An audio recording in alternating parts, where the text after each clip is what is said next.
lagi di Stand Up Indo. Kita akan latihan ya kan untuk show berikutnya untuk tampil di Comika. Soalnya kita kerja bareng sama Comika ID coy. Tuh di dalamnya Stand Up Indo tuh, lihat kan. Ngapain tuh ada orang kayak begitu.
Di audisi Radit kamu gimana bro?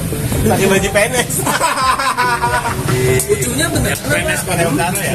Ya karena kita ngeliat mamu aja. Kirinya najis ya? Tapi yang mana yang lucu di Radit ada ini. Tahu dari mana ini? Siapa tuh? Ini udah kelihatan kayak habis turun dari motor gitu, mukanya masih lecek gitu. Ngeteker. Enggak, dia ngomongin. Nah ini saya namanya siapa gue lupa.